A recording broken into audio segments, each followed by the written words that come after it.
É interessante observar que Paulo, ele começa, no versículo 3, ele começa dizendo, bendito seja o Deus, Pai do nosso Senhor Jesus Cristo, que nos abençoou com todas as bênçãos espirituais. Aqui não está falando de bênçãos físicas, está falando de bênçãos espirituais, sabe? Nas regiões celestiais em Cristo Jesus. Então Paulo não está falando de bênçãos de casa, de carro. Paulo não está falando de algo que seja visível. Paulo está falando aqui, ele inicia Efésios pedindo ao Senhor e dizendo, bendito seja Deus que já nos abençoou com toda a sorte de bênção, mas não do meu jeito que eu estou querendo, não é porque eu preciso de uma roupa nova, não porque eu preciso de um carro novo, não é dessa forma. Ele está dizendo, está afirmando que já nos abençoou com todas as bênçãos espirituais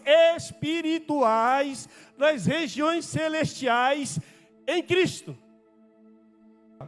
Foi nesse ambiente que Deus levantou essa igreja. Uma igreja poderosa, não era qualquer igreja, era uma igreja poderosa, uma igreja avivada, uma igreja que estava ali, uma igreja que tinha dinheiro, uma igreja que era bem sucedida. Era a maior igreja naquele momento. Então, Paulo, ele permaneceu ali em Éfeso por 3 anos, está lá em Atos capítulo 20, versículo 31, ensinando diariamente, formando discípulos e testemunhando grandes milagres de Deus. Ali aconteceu um grande avivamento em Éfeso. O avivamento foi muito intenso, que muitos abandonaram, sabe o que? A feitiçaria e queimaram publicamente seus livros. Isso significa, queimaram seus livros, significa que tinha muita gente intelectual, com um nível intelectual muito alto, estudiosos, sábios, pessoas entendida de todas as áreas. Eram pessoas que conheciam, tinham um conhecimento muito grande. Muito grande. Não era um conhecimento qualquer, eram pessoas cultas, educadíssimas. Então, essa igreja foi estabelecida nesse ambiente. Ensinada por Paulo, pastoreada por Timóteo, presta atenção, foi ensinada por Paulo que fundou essa igreja, e ela foi pastoreada por Timóteo, o discípulo de Paulo, estava ali pastoreando. Então a gente percebe que são 2 grandes nomes, 2 pastores, 2 pessoas importantes no evangelho. Significa, não foram qualquer pessoas que estavam ali ensinando, são pessoas que tinham, principalmente Paulo, uma intimidade muito grande com Deus. E Timóteo, como discípulo, também estava ali pregando a palavra. Então houve grande milagre e acontecia. E sabe o que aconteceu também? E influenciada pelo ministério do apóstolo João. São 3 pessoas. Era uma igreja madura, amados. Madura, organizada, firme na doutrina e rica em conhecimento bíblico. E isso me chamou a atenção. Uma igreja madura, rica, certo? Rica em conhecimento bíblico, tinha tudo. Tinha tudo. Porém, ao escrever esta carta, Paulo faz uma oração surpreendente. Uma oração que nos surpreende. Ele não pede mais recurso, mais milagre, mais influência, mais crescimento ou mais prosperidade. Paulo não pede.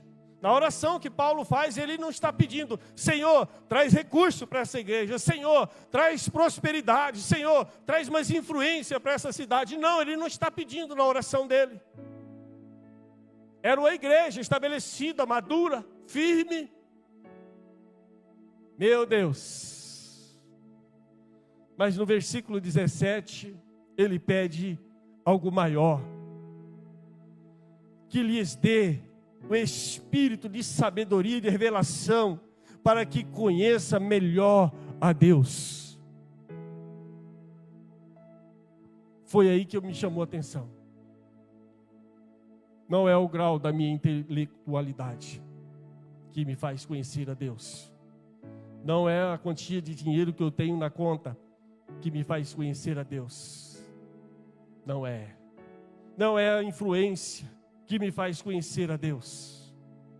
Percebe-se que essa igreja tinha tudo, madura, firme, rica em ensinamento e conhecimento bíblico, mas a oração dele estava, percebe-se, diferente, estava faltando alguma coisa. Estava faltando alguma coisa. Paulo entendia que existe uma diferença entre conhecer sobre Deus e conhecer a Deus. O que percebe-se, o que dá de entender na oração de Paulo é que a igreja, eles conheciam tudo aquilo que Deus estava fazendo, mas não conhecia aquele que era o fazedor. A igreja conhecia os milagres, conhecia, sabe, tudo aquilo que Deus estava fazendo do sobrenatural, mas e Deus?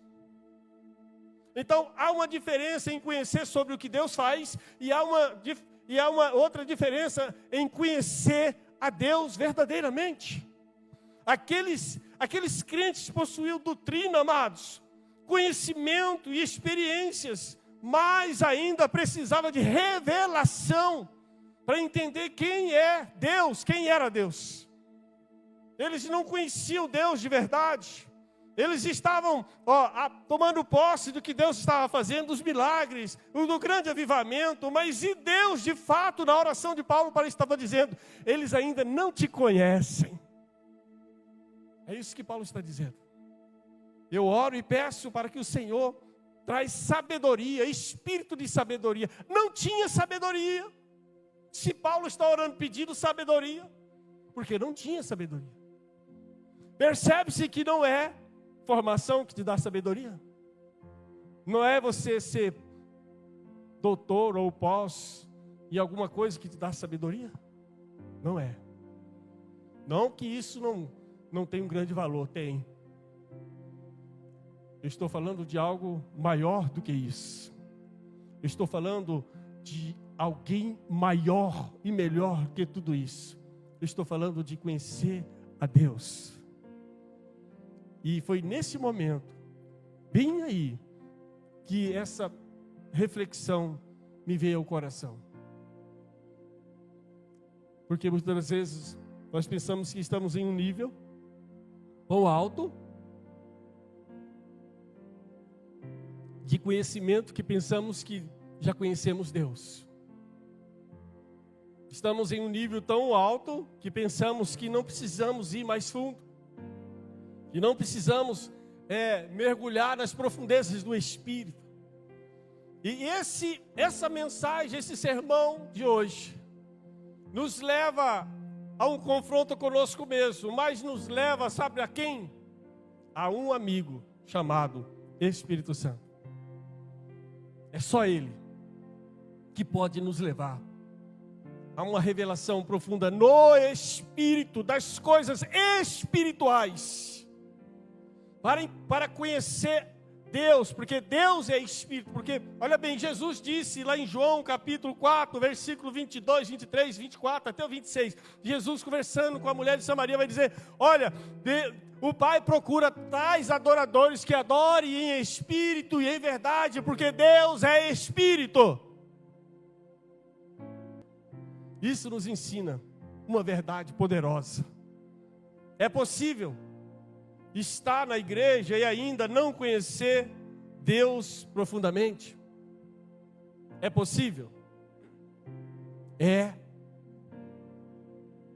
Porque estar na igreja não significa que você conhece Deus. Atos capítulo 19, versículos 1 e 2, vai dizer algo que nos chama atenção. Paulo, tendo passado pelas regiões mais altas, chegou a Éfeso. Aonde que ele chegou? A Éfeso. Encontrando ali alguns discípulos, significa crentes, perguntou-lhes, vocês receberam o Espírito Santo quando creram? Ao que eles responderam, pelo contrário, nem mesmo ouvimos que existe o Espírito Santo. Mas Paulo estava perguntando para pessoas que haviam recebido Jesus Cristo como único Salvador, havia se batizado. Eram crentes, mas eles nem sabiam que existia o Espírito Santo, muito menos conheciam a Deus. É possível estar sentado num banco da igreja ouvindo a palavra e ainda não conhecer a Deus? É possível. Então essa mensagem, ela nos traz um alerta aos nossos corações, à nossa caminhada. Será que eu conheço Deus? É possível conhecer a Deus? É possível. Porque quando você conhece Deus na profundidade, na santidade da sua beleza, você não é mais o mesmo. Porque muitas das vezes nós estamos frequentando o culto há anos. Nós conhecemos hinos e versículos, os versículos, a linguagem da fé, participam de ministério, ocupam cargos na igreja, mas nunca desenvolveram intimidade com Deus. Porque não é ter cargo, não é participar, não é cantar louvores, isso não significa que você conhece Deus. Eu sempre, quando tenho pregado, eu sempre tenho falado, eu sempre tenho dado a direção, o nosso caminho, quem nos leva a Deus é o Espírito Santo. É o Espírito Santo que vai nos levar a conhecer Deus na profundidade. Eu sempre falo isso, se a igreja estiver caminhando sem a direção do Espírito Santo, ela está errante.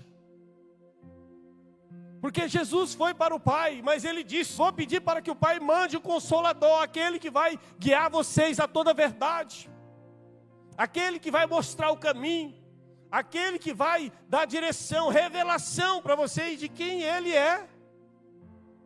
É o Espírito Santo, é Ele que está aqui, junto com a sua igreja. Por isso que Jesus disse, eu estarei com vocês todos os dias, até a consumação dos séculos. Significa, o Espírito Santo está com a igreja de Deus todos os dias. Todos os dias. Do mesmo jeito que o Espírito Santo foi com Jesus. Porque João vai dizer, vai trazer para nós, que Jesus operava grandes milagres e maravilhas por intermédio do Espírito Santo de Deus. Porque Ele era um homem como eu e você. Se esvaziou da sua glória, e ele teve que se revestir de poder, porque o dia que Jesus se batizou, o céu se abriu, e o Espírito Santo desceu sobre Jesus. Então ele se encheu do Espírito Santo, Jesus se encheu do Espírito Santo, e ele passou a fazer grandes milagres e maravilhas. Então, meu amado, amados do Senhor, é o Espírito Santo. Ele é seu amigo? Você tem procurado ter intimidade com Ele? Como tem sido a sua caminhada na fé? Com quem você tem procurado ter revelação de Deus? É o Espírito Santo. Não tem outro. Não há outro caminho. Não há outro que vai dar revelação do Espírito de Deus para você. Se nós lermos a Bíblia sem a ajuda do Espírito Santo, você não vai entender muita coisa. Sim ou não? Mas se o Espírito Santo te ajudar, te auxiliar, se você chamar Ele para te auxiliar, você vai começar a receber revelação das profundezas de Deus. É Ele, é por Ele, meu Deus, é através dEle. Ou há pessoas ainda na igreja que precisa correr, procurar intimidade com o Espírito Santo, procurar conhecer o seu amigo, é porque Ele é seu amigo. Ele só quer te ajudar. Ele só quer te ajudar, Ele quer me ajudar, Ele quer ajudar a igreja, Ele quer usar você poderosamente. Ele quer mostrar coisas que Ele não mostrou para mim, Ele quer mostrar para você. Mas sabe o que Ele está esperando? Que você amadureça espiritualmente. Ele está esperando que a igreja amadureça. Essa igreja, ela era madura em intelecto, mas também não buscava relacionamento com o Espírito. Ah, pastor, eu já sou formado em 3, 4 faculdades, mas você é formado, já se formou quantas vezes na faculdade espiritual? Essa é a pergunta.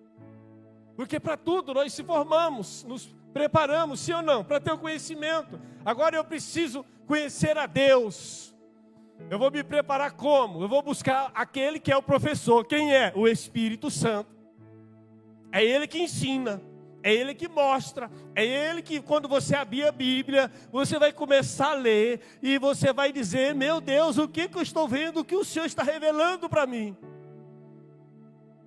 De uma forma que você vai ter tanta sede, tanta sede, tanta sede,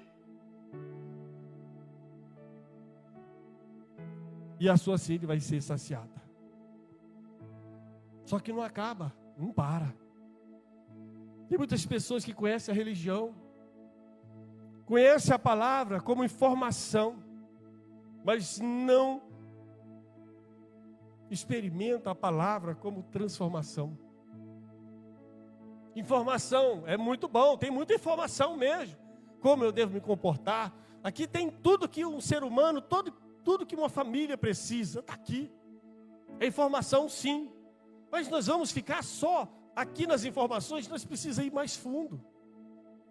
Nós precisamos buscar aonde tem, e Deus espera que nós buscamos. Em 1 Coríntios, capítulo 2, versículo 10 e ao versículo 13, vamos ler.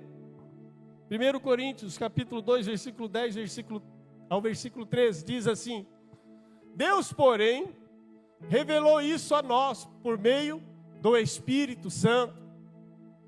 Porque o Espírito Santo sonda todas as coisas, até mesmo as profundezas de Deus. Aleluia! Pois quem conhece as coisas do ser humano, a não ser o próprio espírito humano que nele está? Assim, ninguém conhece as coisas de Deus, a não ser o Espírito de Deus. Meu Deus! Aleluia! Vamos lá. E nós não temos recebido o Espírito do mundo, e sim o Espírito que vem de Deus, para que conheçamos o que por Deus nos foi dado gratuitamente. Disto também falamos, não em palavras ensinadas pela sabedoria humana, mas ensinadas pelo Espírito Santo, conferindo as coisas espirituais com espirituais. Não tem nada a ver comigo, não tem nada a ver com o meu conhecimento humano, e nem com o seu. É a Bíblia que está dizendo, é com Ele, é o nosso amigo Espírito Santo. É Ele que nos ensina, é Ele que nos revela de quem Deus é, como que é as coisas do céu. Então não tem como a gente andar, amado, sem intimidade com Ele.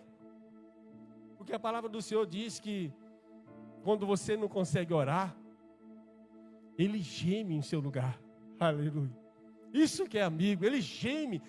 A palavra diz que com gemidos inexprimíveis, Ele está te auxiliando.